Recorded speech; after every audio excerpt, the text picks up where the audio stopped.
Here we are, once again, making another video. 2 videos, that's unbelievable. I wasn't sure that I'd ever make it here again. I've been thinking for so long about making videos on YouTube. Probably years now, to be honest. And there's always some reason,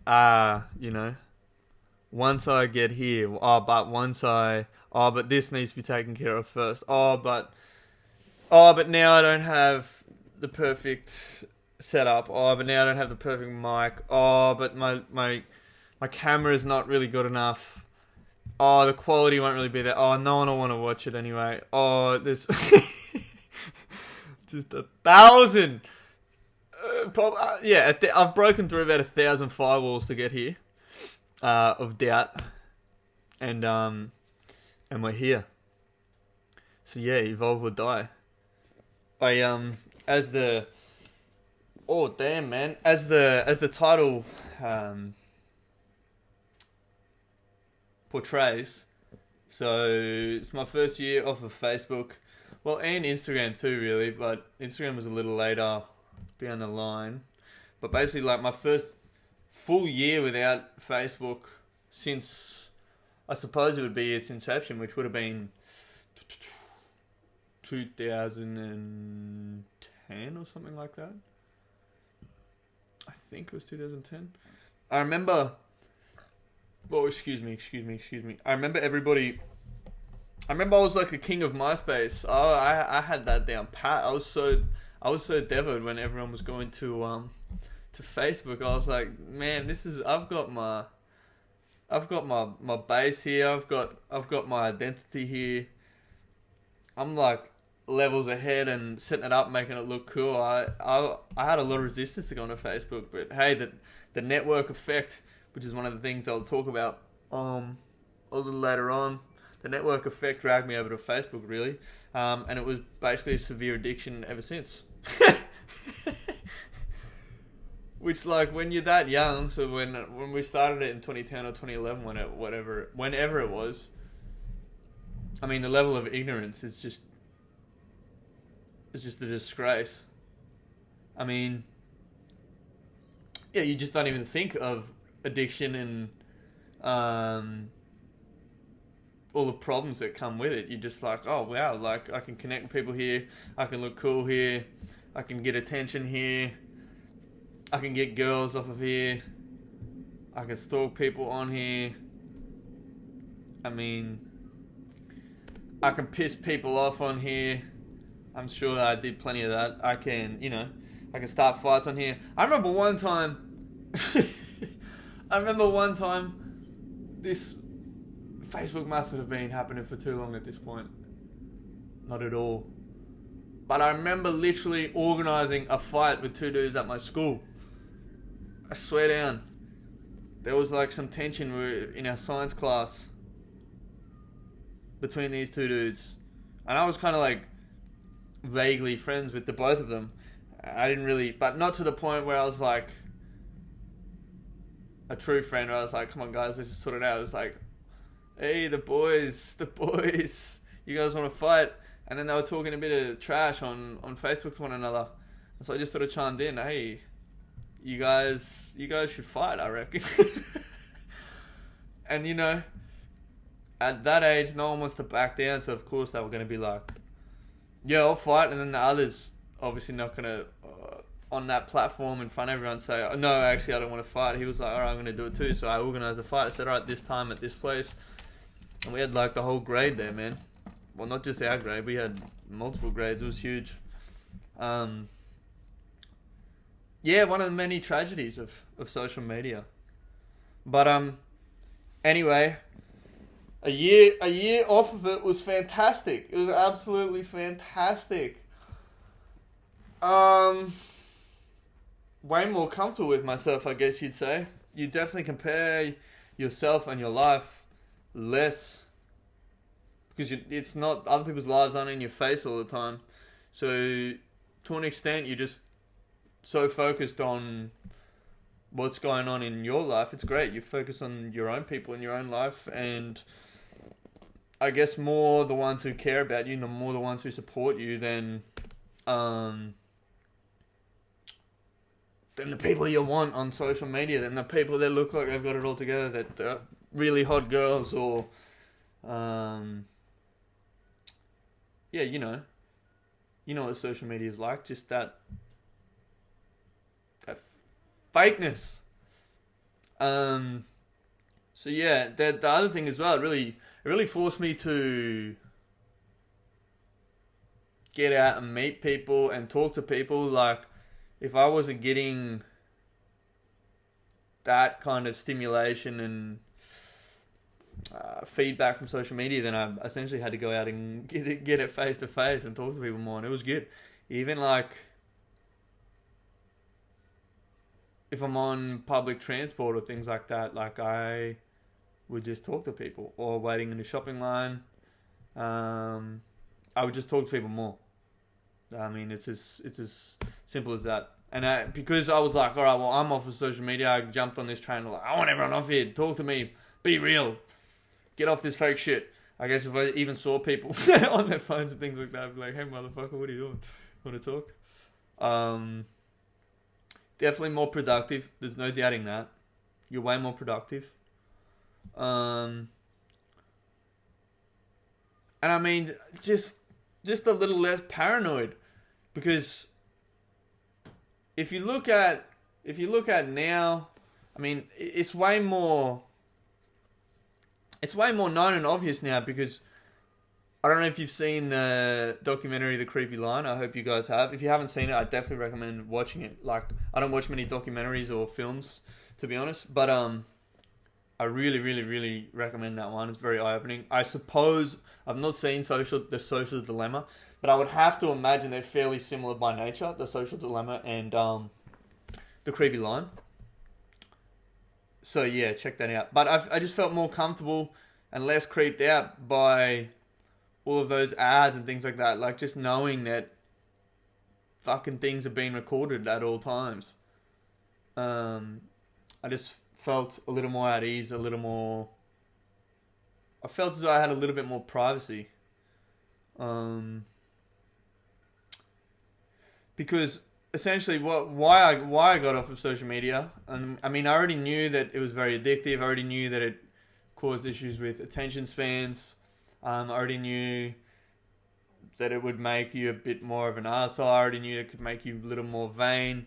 I already knew that it was a temptation to try and avoid. I already knew all these things, and so I got decent enough at limiting my time on it to some degree. I think it got to a point where it was okay. I was fairly content with the amount that I was using it, or not using it. But then I read a book called 10 Arguments to Delete Your Social Media Right Now. And man, that book is terrifying. Well, I didn't read it, I listened to it. It's an audio book. By Jaron Lanier, I believe. Jaron Lanier. Let me have a look.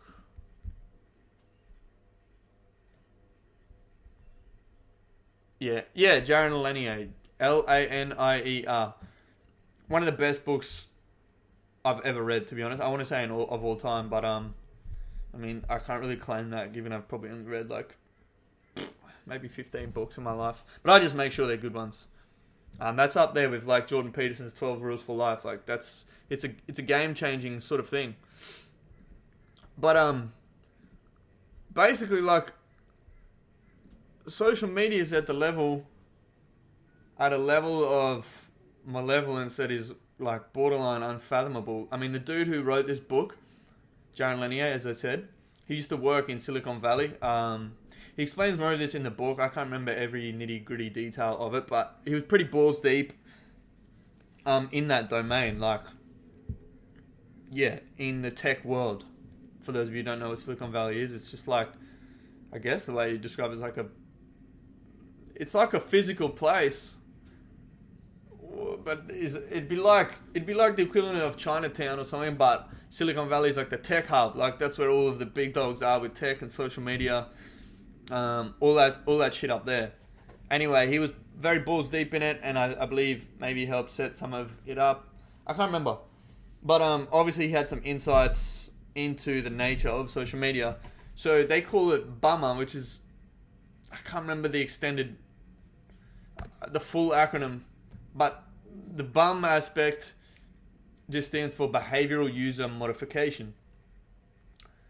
So like, I never knew that. I never knew that BUM meant literally behavioral user modification. It's like, yeah, it's a social media, but the point of it is to modify our behavior.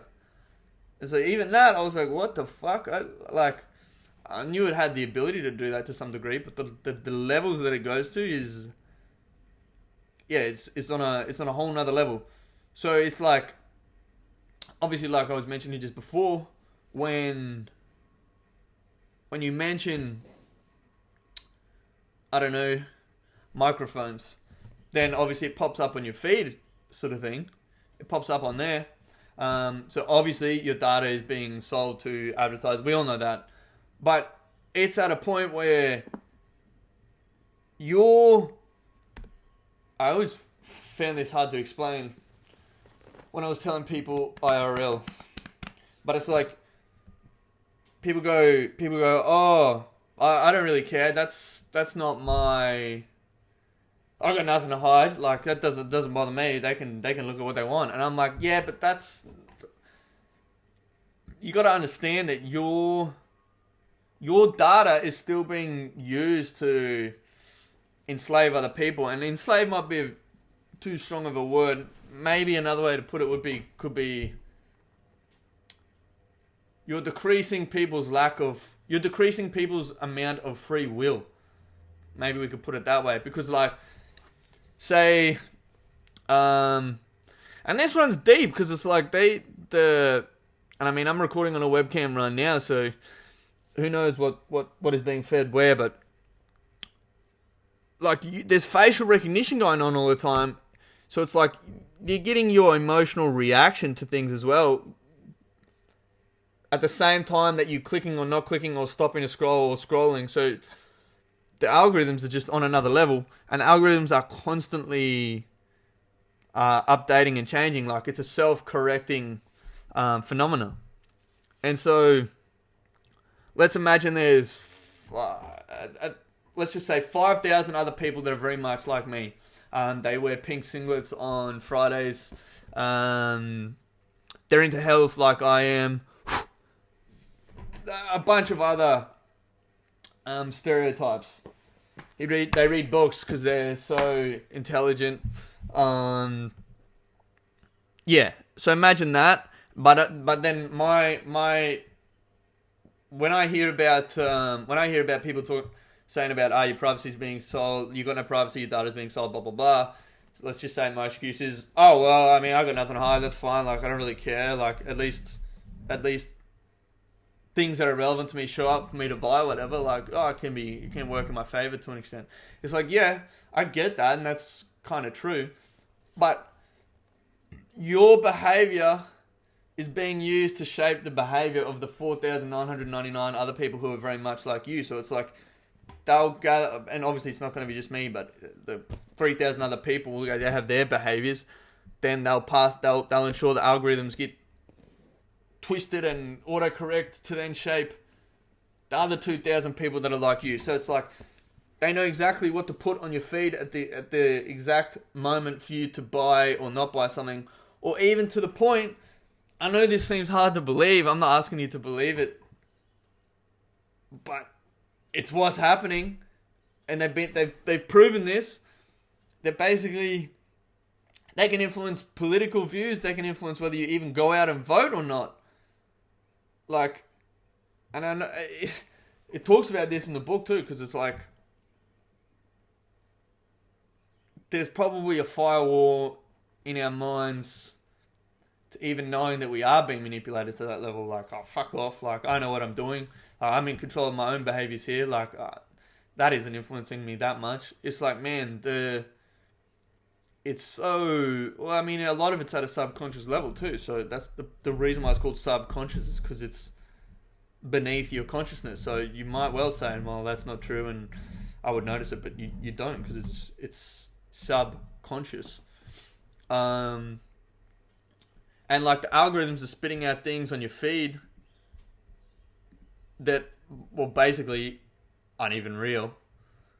Here, let me read a quote that is from the book that stood out to me. It's wrong to say we've grown apart and can't understand each other. What's really going on is that we see less than ever before of what others are seeing. So we have less opportunity to understand each other. Because it's like we're all living in this strange mini online reality where things are being tailor-made to us. And so it's like, I'm reading another quote here. The social media algorithms that keep feeding you commentary you respond to are feeding someone else a completely different commentary. So this is a separate point to my other point as well, because it can do both. Thus, even when trying to read a different viewpoint, many read their side's interpretation of the other viewpoint. The divide between people is being widened and crystallized in part because people have less opportunity to understand one another due to the stuff that's been posted online or being posted on your feed.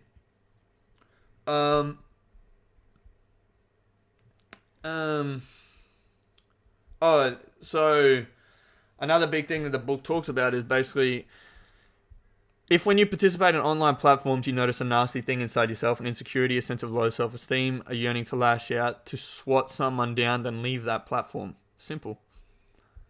So the book also talks about the way in which Facebook and that can sort of almost synthesize getting you mad. So basically, they want you to spend more time on there. The more time you spend on there, the more ads they can give to you, the more revenue they make. And for some unknown reason, like negative emotion means you'll stay on there for longer, which seems, that's fucking mind blowing. I don't understand why that's the case, but it is the case. So it's like they have reason to provoke you, more or less.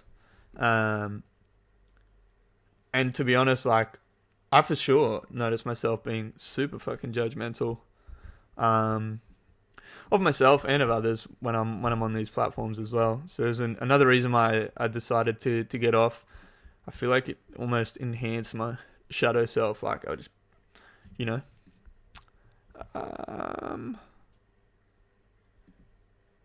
yeah, so basically, the powerful devices suitable for behavior modification in online environments to bring out the worst in us are driven by a business model. That model is the one that these big platforms run off.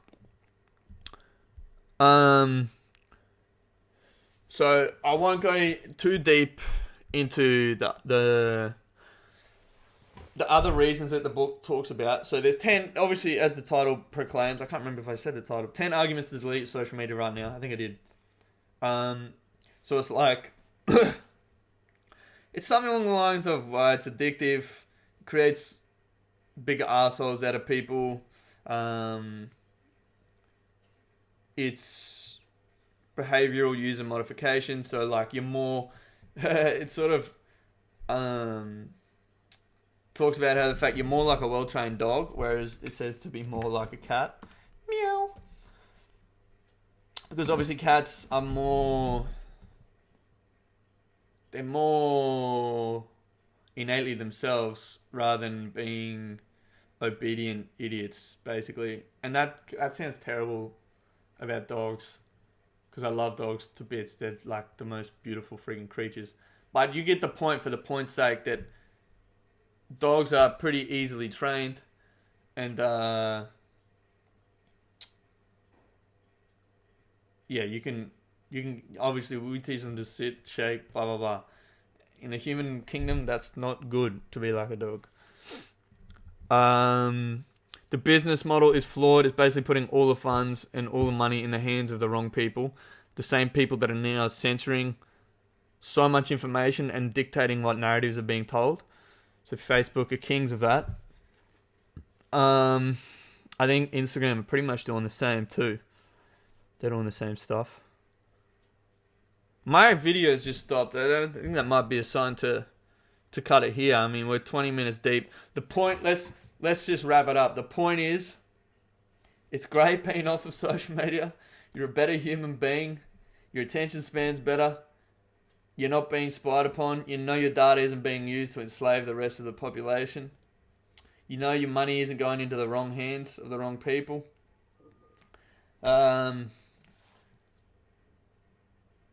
What else have we got? Obviously, you can understand people's viewpoints more.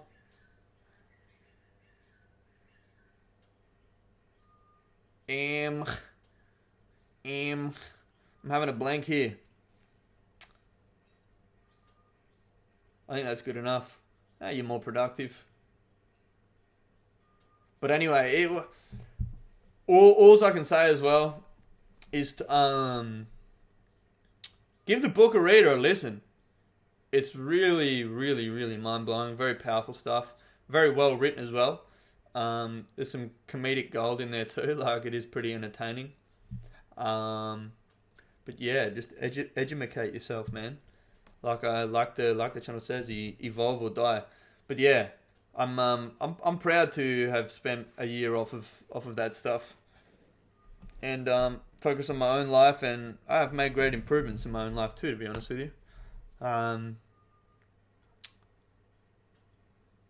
Of course, there are things you miss about it. You probably might find you get invited to less things. I remember even a relatively close friend didn't invite me because they just scrolled through their Facebook friends and were just clicking as they saw fit, and obviously just subconsciously assumed that, like, you know, you just click whoever you see. You're not really that conscious to the point of who's not here. You just know that everyone's there, so you'll see their name when they come up.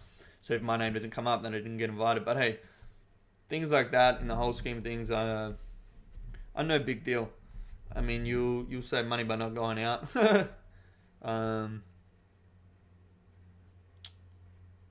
Hey, that's it for now.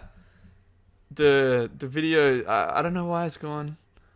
But it's gone. It's gone, and for that fact, I'm gone. Evolve or die. Peace.